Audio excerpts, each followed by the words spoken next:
If you had to guess, what is the most common surgery performed here in the United States, what would you say? Well, if you guessed cataract removal, you'd be right. That's right. More cataract surgeries than any other type of surgery. And someone who's an expert about that is Dr. Jacob Mong, here to tell us about an amazing breakthrough procedure that is now available here in the Treasure Valley. Welcome today. Hey, thank you, Claudia. It's good to be here. I am hoping that you can clear up all my questions about cataracts, but really you've brought something revolutionary here. And we think of cataracts in our aged population, very common. In fact, everybody has the potential to get a cataract. That's right, Claudia. If you live long enough, everyone's going to end up with a cataract. It's one of those things I tease patients. It's like gray hair and wrinkles. If you have enough birthdays, it gets to be one of your presents. Thank you very much. But there's something that we can do about it, and it's not just a vanity thing for not wearing glasses. New research says that it improves the quality of life, but also how long you live. Why is that? Yeah, so that's a really interesting study. I'm glad you brought it up. The study is interesting for several reasons, and it was a well-conducted study, and it came out in the last year, where it showed 70,000 women that were studied actually lived longer if they had cataract surgery. Now this is interesting, right? We're not doing anything to their heart or their lungs or their cardiovascular system. We're not preventing cancer. What we're doing is enhancing one of their senses. And in doing so, you can improve the quality of someone's life. You see, a cataract affects everything. It affects our vision, and that's what we see the world, or how we see the world, excuse me. And that's how we do the things that we love, the things we do every day, and that in turn affects our lives. And so what they showed was these women that had cataract surgery actually lived longer. So they improved the quality of their life, but also improved the quantity. Why do you think the study was done on women? Well, if you look at the statistics, women tend to get cataracts earlier. And the reasons aren't perfectly clear, but we think it's due to the same reason that women are typically different than men, and that's hormones. Women go through something called menopause, and during that time, estrogen levels fluctuate and change. And we believe the material in the lens of the eye is susceptible to these hormonal changes. And women tend to develop cataracts earlier than men. Okay, so a little background on cataracts. You said they may be affected by hormone levels. What else determines the onset of cataracts besides age? Sure. You know, cataracts are an aging process, but anything that will accelerate that aging process. So oxidative damage, which is what we call the aging process, can come from UV light exposure. So being out in the sun can actually cause cataracts. Anything that causes oxidative stress on the cells of the body, what we call our free radicals, smoking, certain medications can cause it. And these all contribute to accelerated cataract growth. And in turn, birthdays. If you live long enough, the cells in the body age, and the cells in the lens of the eye actually don't replicate or replace. Those are the same proteins that you were born with. Oh, there's no turnover, no renewal that improves things. That's correct. You got what you got. That's correct. So why don't you show us, when you're talking about the lens, let's look at a little of the anatomy and what you do in a typical cataract surgery, and then I want to take you to this new and improved version of getting rid of cataracts. I love models of the eye because it makes so much more sense when you can understand what we're talking about. So the human eye, you imagine, is a globe, and you remove this here so that we can have a view. We don't actually do that in surgery. All right, and on the front you have the cornea, and this was what people commonly think of when they think of the lens of the eye, but that's not actually the case. The cornea is a protective layer, and it does some refraction. It acts like a pair of glasses, but the true refracting power, the lens of the eye, is back behind the pupil, and it's right here. And what a cataract is when this clear lens becomes cloudy. And as that happens over time, no matter what you do with glasses up front or LASIK surgery on the front of the eye, you don't improve the cloudy lens. And so with cataract surgery, we remove this lens and put a new clear lens in its place. And traditionally, and you still do use in your practice, tools like this, and you would, under a microscope, actually cut open the eye. That's correct.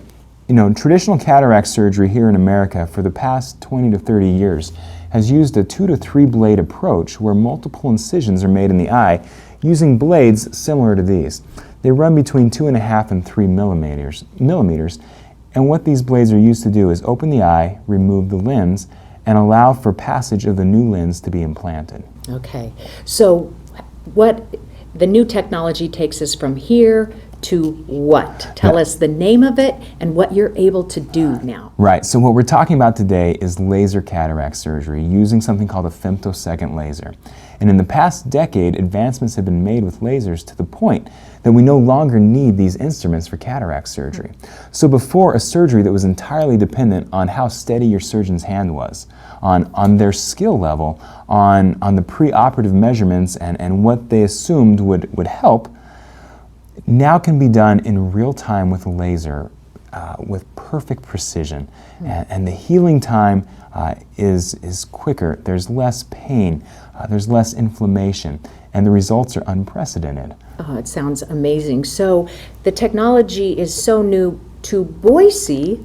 What if you've been practicing here for a few years, what did your patients that wanted this do before? Right, you know, the technology's been out for a few years, but it hasn't been here in the Treasure Valley. Patients that had complex surgeries or that really wanted these refractive outcomes where they wanted to be out of glasses and they wanted results where they didn't have pain and really wanted the best, we had to send them out of state to Salt Lake or Seattle, which was very inconvenient and frustrating because the technology existed. We simply didn't have it here in the Treasure Valley.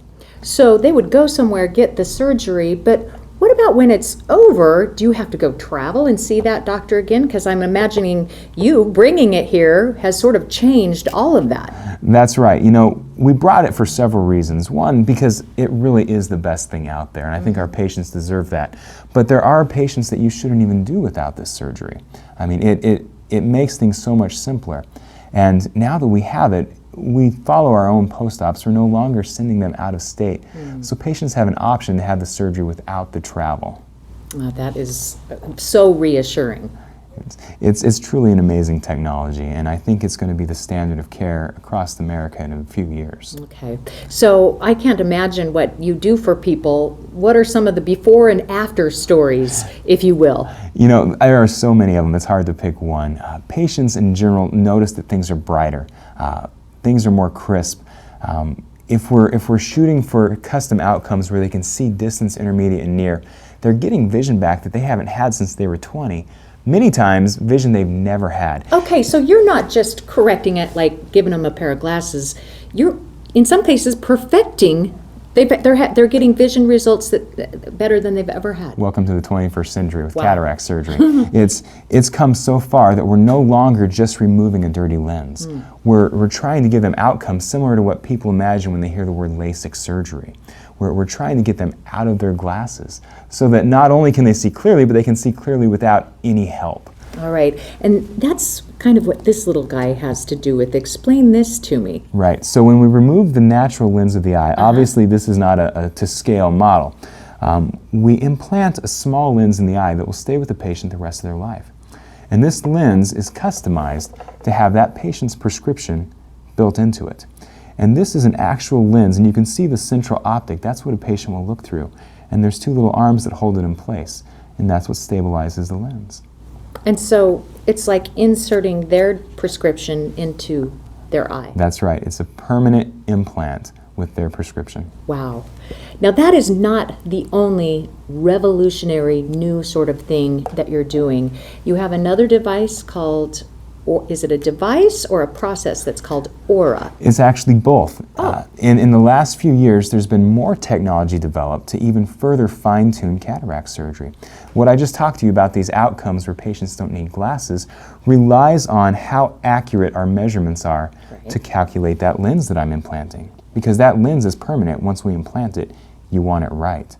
So what Aura does, and it's a technology that's attached to our microscopes and then built into the operating room, it allows us to remove the cataract and recheck all the measurements, and under ideal conditions where the patient is still and the cataract is gone, we're able to measure the prescription. And this allows us to fine-tune the lens itself, pick the correct one, and even align it properly. And then after it's in, we can check again and make sure that there's no surprise nearsighted or farsightedness. Now this is taking my mind back when you go to an optometrist and manually they put all the different lenses in front of you, but now there's a device that does it. So when you're in surgery, That's you know right. you have the right. No longer are you surprised the next day if you find out that you need a little help on that device. Huh. This way I can say, well, that lens isn't going to work, let's change it. And we eliminate the surprises. Wow, amazing. So what is recovery like for this? What's going to happen when someone goes in to have this cataract surgery? You know, cataract surgery is the most common surgery in America. And that's for a reason. It's because it's a quick procedure with great results. And when people hear surgery, oftentimes they think of other surgeries where there's a prolonged recovery. There's pain, there's inflammation, there's restrictions. With cataract surgery, we don't have those. It's about a 15-minute procedure. You go home the same day. Typically, you're in the surgery center for less than an hour. Patients have to use drops for a couple of weeks, but every day their vision continues to improve. There's some restrictions on how much they're supposed to lift, so if a patient's a weightlifter, I recommend they hold off for a week. But other than that, there's no restrictions. They're not bedridden. Wow, it must be so rewarding what you do. It's an amazing career. I love it, and for multiple reasons. But being able to help people on this level, it's a sense that they use every day, and at the most basic need is our eyesight. We wake up, and if we can't see, we look for our glasses or our contacts. It's how we start our day. It's how we end our day. It's how we communicate and perceive the world around us. Yeah, how we perceive our day. I was just going to say that. It's so important, every waking hour that you have. And in my opinion, it's the most valuable sense that a patient possesses.